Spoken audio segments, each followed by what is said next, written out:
My name is Chee Wong, a professor of supply chain management and also the director of this new Center for Operation and Supply Chain Research.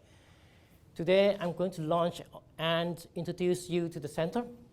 Not only this, I would like to invite all of you to join us or to cooperate with us, because this is something everyone should be involved in, because it is something everyone should be concerned with. I'm going to use one slide to explain to you why it is important for you and me. Now, we need to do research in operation and supply chain simply because of us, you and me as consumer. What we have, we need to eat, we need clothing, we need cars, we need water, we need electricity, and so on. Now, all this comes from supply chains. So you and me are actually a part of supply chain. The way you buy things, your behavior in purchasing are all influencing the way the supply chain behaves, also making the supply chain efficient or not efficient in many ways. Right? Even though you think you are not from supply chain field or discipline, we are all part of the supply chain. Now, when we have supply chain, we pay for the supply chain if we're happy with the goods. This is very important because you then have a supply chain that gives us jobs. Yeah? When we have jobs, then we have people who get paid. And these people who get paid will continue paying for the supply chain. And this is a very important economic cycle we have to maintain. If a supply chain is not efficient, we are paying more. If the supply chain is broken down, we lose our jobs. That's very important. So whatever we see within the supply chain, you have companies supplying to each other to provide goods and services to you. They must be efficient. They must be effective. And therefore, we need to do research in this. And therefore, you all must be involved as well, even though you say you are just a consumer. Now, the story is actually more than this. When you have a supply chain, right, that makes money, there will be shareholders who like to invest. They expect profit. When they get profit, they pay tax to government. This is very important because tax goes to our road, police, schools, health service, and so on. Right? Without this balance, then we will have problem with our life and future. What we also need to understand is all supply chain draw resources from the natural earth. All right? We cannot expect the earth to supply you everything we need now and the future. Yeah, we have to find a way to make our supply chain even more efficient and a way to protect the environment such a way that our future and so on will continue to satisfy our own needs. Now, the supply chain taking a lot of resources from the natural earth produce a lot of waste. That's another problem we face in the supply chain that we need to do research and find ways to improve. More so, the supply chain we have today actually, not only they can be inefficient, they also create a lot of climate change, global warming problem, which then make us more vulnerable to climate change and natural disasters and so on. And therefore, supply chain become more vulnerable, and we pay more for supply chain as well. All these are important issues we are trying to address in the center. All right? If we don't do this, then one day the earth will be running out of battery in a way. Yeah? We'll be running out of oil, we'll be running out of water, we'll be running out of things. Yeah? That's the kind of thing we are trying to address in our research center. All right? The whole idea of setting up a new center for operation and supply chain research is that we want to advance operation and supply chain, both theories as well as practices. We do not want to just build theory for the sake of theory and publications, but we want to work with business to make sure that they are able to improve the practices, and therefore supply chain become more efficient. And that will be then good for all of us. Here are my team who helped me in many ways to set up the supply chain center, and they're all smiling in a way. Yeah, they're all friendly people. They're all really dedicated to do research in operation supply chains. I will take my time to introduce each of them. Why? Because I want you to work with them. I want you to recognize they do have some expertise and areas where you want to engage with. I will start with the one beside me, Louisa. She's a lecturer in operation and business processes. She has some good connections with the manufacturing future network in the country. She has been looking into one thing very important for managing supply chain, which is complexity. She helps you to understand and measure complexity in the supply chain, and therefore find ways to reduce that complexity so you become more efficient. So that's one thing she can do for you. And she also are very much interested in supply chain disruption and resilient supply chains and sustainable in supply chains, which he has some projects on. Then we have Gary over there. Gary is our future guy. He looked into future of the logistics, future of the supply chain. He looked into new technology where you can use to develop and make your supply chain more efficient and more competitive. He also ran a network called Future Cities, Sustainability and Community Resilience. That means he actually is trying to look at how we can make urban supply chain more efficient, and that will be for the people who live in big cities. Nowadays, most of us have to live in big cities. Then we have Mina. Mina is my postdoc researcher. He used to finish a PhD from another department from the business school, from the university, and she's looking into sustainable supply chain. Now, she actually has another angle in the supply chain. She looked at how we can empower workers further up in the supply chain. She looked into gender issues. She looked into how fair are our supply chain, our value chains when it comes to workers. And then we have Professor Jairo, not from the University of Leeds. Jairo is from Sabina, Columbia University. And he actually is helping us in understanding sustainability in the supply chain and disruption in supply chain because he has some expertise in modeling. So he can model supply chain disruptions and helping us to understand how we might then mitigate some of the disruption in the supply chain. Then we have Professor Alison. Is she around? Yes, she is.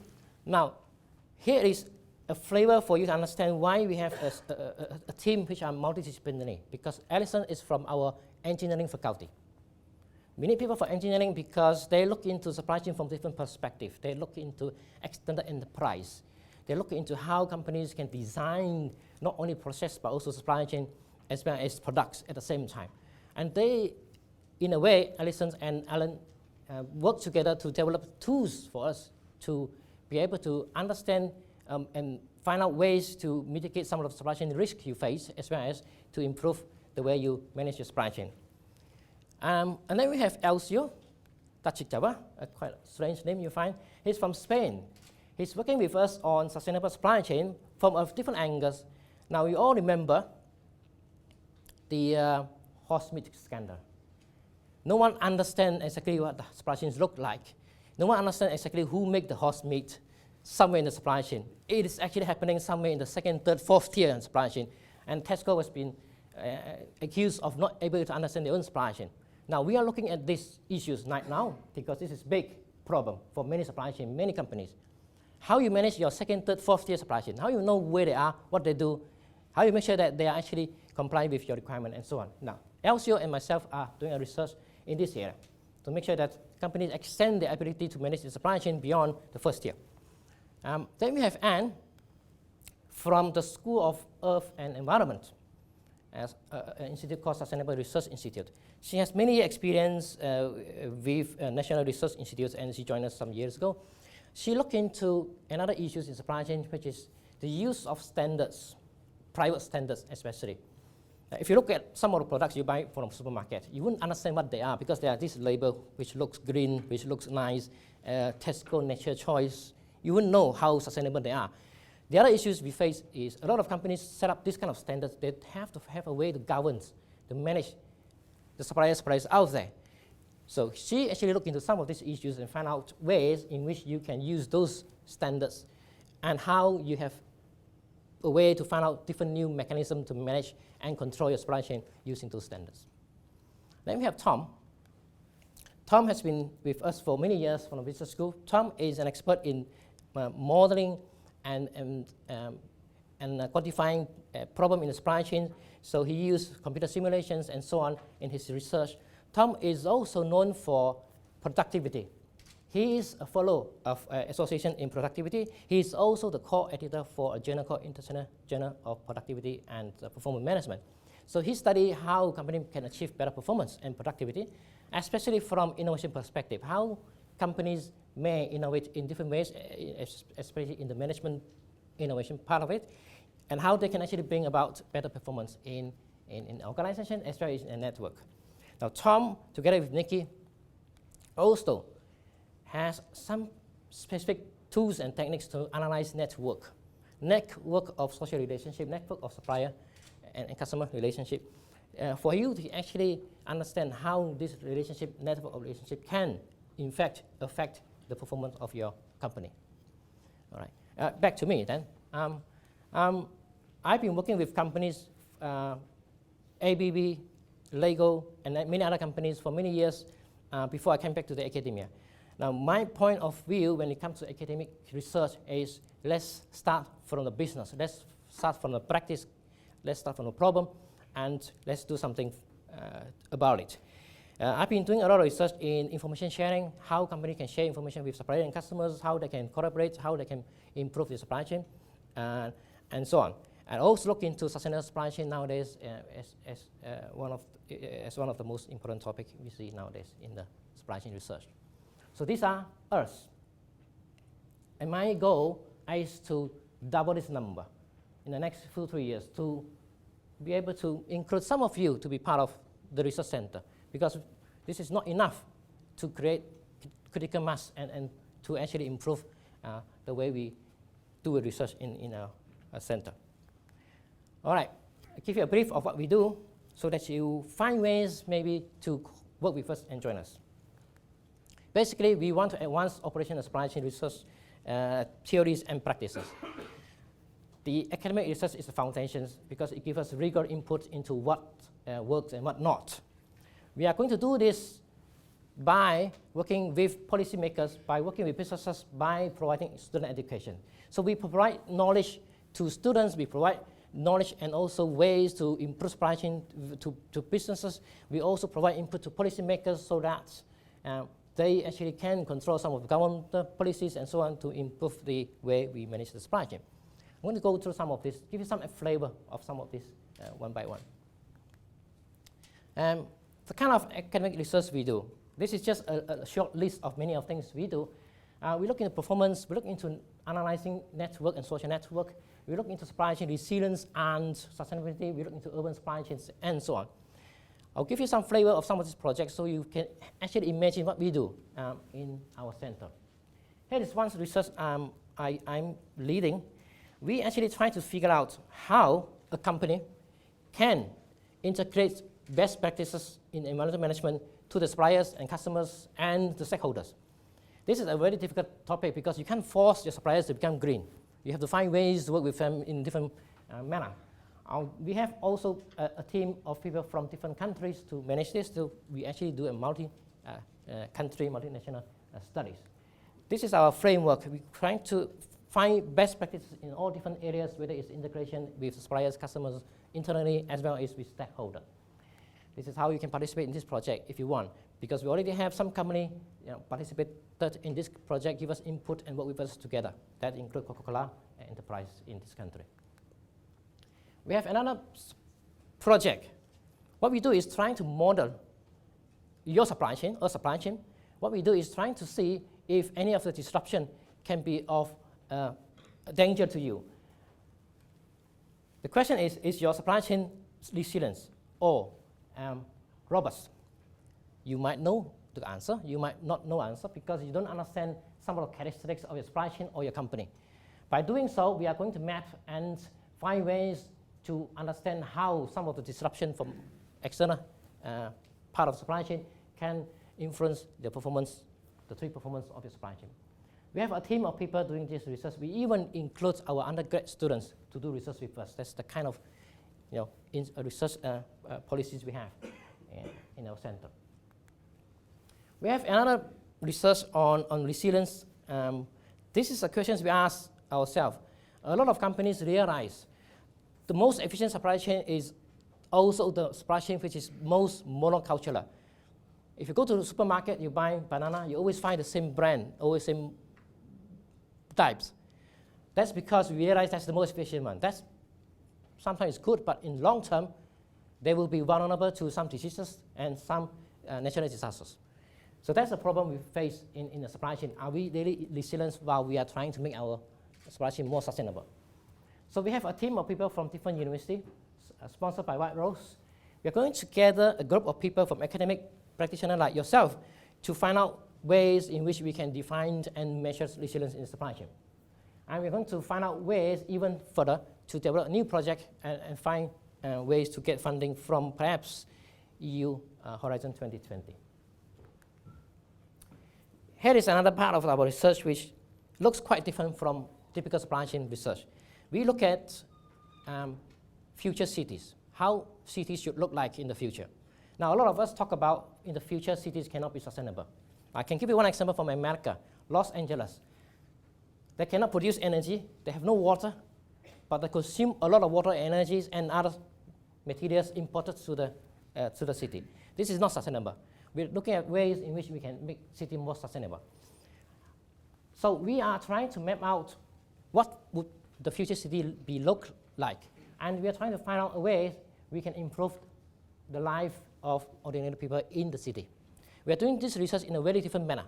We're not going to research how policymakers can do something for the ordinary citizens. We are actually asking the citizens themselves to tell us what they want and to find ways in which they can become more resilient in the community. We have a network of people from many different universities right now. We are trying to build this up by setting up projects. We have a website soon.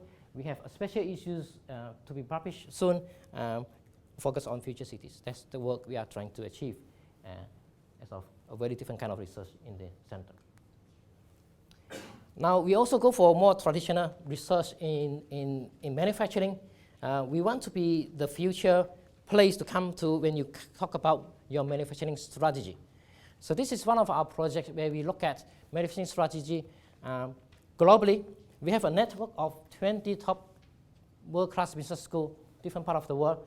We study more than 700 manufacturers from 4 sectors, and we try to find out their performance, their practices. We look into manufacturing strategy, supply chain strategy, and their sustainable performance, and so on. You can participate in this kind of research because you can benchmark yourself with not just peers in this country, but your competitors in other countries, because we can give you a report about your performance against peers, competitors in your sectors globally. That's the kind of research we do, and you can find more about this research from this link. So a bit of flavor of some of the research project we give you. I would like to move on to think about, to give you some flavor, how you can work with us and what kind of benefit you might get by working with us. We try to conduct both academic and commercial research with businesses. We provide executive educations. We also do knowledge transfer projects, so you can actually learn about supply chain operations in your company. We also provide you with opportunity to recruit and work with us on student placement. This is just one example of my project I use to help a company to improve their forecast. Now, you have plenty of products in the marketplace. You have retailers who are selling product for you if you're a manufacturer. Yeah, you just can't make sense of the demand because you have salespeople giving you forecasts, always wrong forecasts. And you have also received some information from your retailer because they share with you point of sales information. Every time you scan a product, you actually know a demand is created. A lot of companies do not have the ability to make sense of the number, the data, because you have sales forecast from your salespeople, you have point of sales information from your retail customer. You just don't know how to do that. Now, we actually come up with some very simple methods to help companies to make sense of those data. This is just one example. We theoretically tested the product and demonstrated that it can improve your forecast accuracy in very short time. And then we actually implemented this in real life, following the 291 products on a weekly basis, and help companies to think about how they can change their forecast accuracy, how can they work with the retail customer, and so on. We actually find a way to reduce the forecast error significantly in many ways, both theoretically and also practically. This kind of knowledge, expertise, and so on can be a part of your solutions in many ways. Now, let's look at knowledge complexity. That's the work of Louisa up there. Now, she is helping people to map the complexity in the supply chain by mapping the kind of information you receive from your, for example, customers in this case. You receive plenty of information for your customers. They're all about demand. Some on a weekly basis, some on monthly basis, some coming in different timing. That actually, in many ways, create more problems in your decision because you just confused with the information. So she actually helped us to map the information flow, measure operation complexity in your supply chain, And she actually helped you to find ways in which we can find out different scenarios to reduce the complexity and measure the complexities and measure the impact of the complexity into your scheduling, for example, in many ways. So this is a way she actually helped companies to understand in these examples, one of these solutions actually give you less complexity. So our works are published in recognized journals, and therefore we are actually able to give you informed methods to improve your supply chain. Here's another example of how we helped to policymakers to think about how they can maybe manage different kind of issues, including private standards. Now, there are actually 400 or more private standards in the world telling you what the product is about, what standards are behind the product, whether they are ethically traded, whether they are fair traded, and so on. Too many of them, all of them come from different companies themselves, which can be self-interest, and so on. Now, Anne has, in the past few years, conducted a study to help us to understand how actually people manage those private standards, and what are these private standards implications to the way you govern your supply chain. What you actually found out is that a lot of these private standards were designed without thinking about the context in which the value chains come from in different countries. That makes that kind of standards invaluable, not effective at all, because they actually have not been able to be implemented successfully in many, many countries. That's one of the examples how we can actually explain to policymakers how you can deal with, for example, in this case, private standards. All right. Let's look at another aspect. One thing you can think of is to work with us to train your people. I do know, by working with many companies, many of us in the industry end up become a purchasing manager or logistic managers without having the qualification. We just happen to be there. Right? We need training in many aspects. So this is the kind of training we actually provide. We have started to think about many different ways in which we can help you to improve your capability in the supply chain. This is the first series of many executive programs we are going to provide. We start with a more strategic one by giving you a flavor of how company can develop their integrated supply chain strategy to create more value in the supply chain. And we're going to help companies to think about how they can improve the supply chain that way. So generally, we go for 3-day courses. And these 3 days will help managers to understand different aspects of the supply chain and to gain the kind of capability they need to manage the supply chain. We will have one already designed for the 3rd and 5th February 2014. This is an event given or delivered by both people from Allied Broad's college as well as the research center. So we actually, in a way, managed to capitalize or utilize best experts from Michigan State University because they are actually #1 in supply chain integration in the US, if not in the world. There will be a lot more similar series. There will be 4 or 5 more series of this kind of research-led training program. There will be some focusing on logistics. There will be some focusing on purchasing, supply management. There will be some focusing on other issues that you will see soon when we launch the event. The other thing we do is actually to transfer supply chain management skills and knowledge into companies. And you might think this is only for big companies. No. Small companies, SMEs, actually benefited a lot in this kind of knowledge transfer projects. I have one completed some years ago. And what they actually try to do is to become not just a distributor, not just a typical distributor. They want to become the distributor with supply chain knowledge and skill the suppliers prefer. Yeah? You can see a lot of this kind of company nowadays because, for example, Asta actually do not buy from many other people nowadays. They buy from a company called IPL. IPL is a supply chain company, even though they say they are a sourcing company, because they actually manage Asta supply chain on behalf. You have the famous company from Japan and China helping you to source product from Southeast Asia. These are supply chain companies. A lot of companies say, I'm doing trading because they thought they only buy and sell. If you think you are actually a supply chain company, you manage supply chain of your customers on behalf, you're actually getting more income because of this kind of capabilities. So that's the kind of thing you can achieve if you work with us in a knowledge transfer project. A few more slides for you, hopefully, not to make you too hungry. Yeah. We have also tried to produce the next generation supply chain managers. Yeah, we have some of our modules in our MBA and BA management and so on. We also have PhD in logistics, supply chain, and operation, so that we can actually generate new generation of researchers in this area. We also have MSc Global Supply Chain for 2014 and 15. This is just some of the areas of research we do for our PhD. And we have one happy customer somewhere telling us why he's here doing research with us and doing PhD with us. I'd like to draw your attention to the next one, which is the new MSc. So for 2014 and 15. Now this will be a very unique MSc because it is taught by some recognized academic and business practitioners.